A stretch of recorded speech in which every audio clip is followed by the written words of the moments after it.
This entire house is made out of cannabis. And no, it won't get you high, but it will save you a lot of money. This is probably what comes to mind when you think of cannabis. But cannabis, otherwise known as hemp, can also be grown to create all kinds of products, from paper to clothing and even food, none of which have psychoactive ingredients. And this is Israel's first house made out of hemp. Hello. Hi. We're in the artists' village of Ein Hod in northern Israel. This 250 square meter home is the brainchild of the couple living inside of it, Yoki and Daniel, who've decided to drastically change their lifestyles to save the earth. Their home is completely made out of compostable materials. If anything will happen to the house, it will naturally be absorbed into the earth, like us.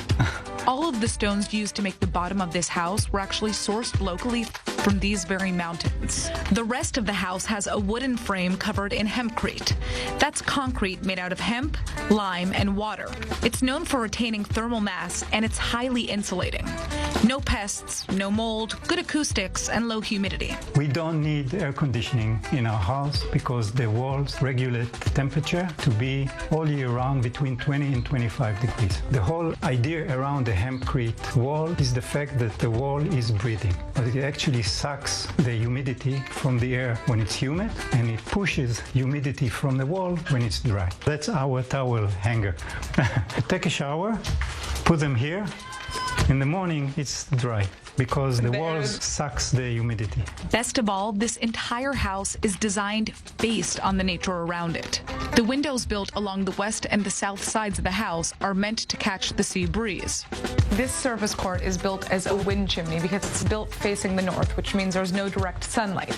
And when air comes in from the west, from the sea, it circulates here, gets cool, and then enters the house and cools the entire house. Yoki and Danielle conserve water by gathering rain on the roof. We use the rainwater between October and May for showers, toilets, everything that is not drinking water. Here we have also a mikveh. And in the summer, we swim here. No way. And cool ourselves.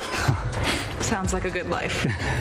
Yoki and Danielle use organic compost to produce gas for cooking, and rooftop solar panels have made this house 100% self-sustainable when it comes to producing energy. There's nothing in this lifestyle that makes us cavemen. I mean, we live completely modern life. We have internet, we have electricity, we have everything, but it's substantially more economic and it's fun.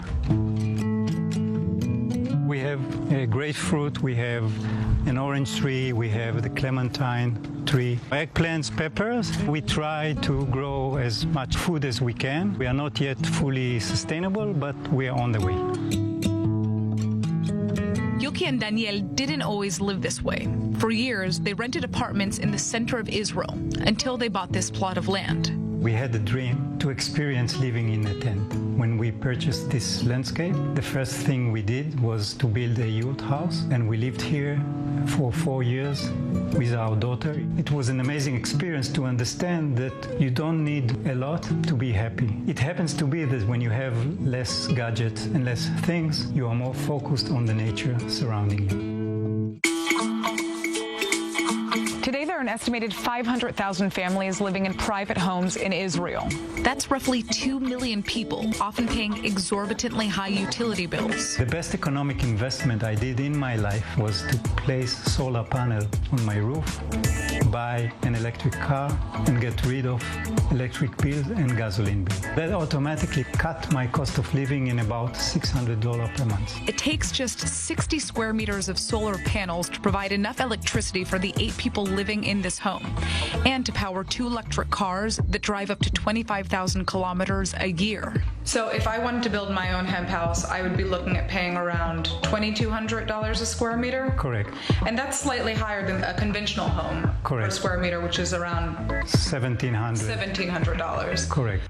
Even though the cost of building a cannabis home is about 20% higher, the long-term savings on utility bills make it substantially cheaper. I hope that people will see this and understand how easy it is and how cost-effective it is to live this type of lifestyle.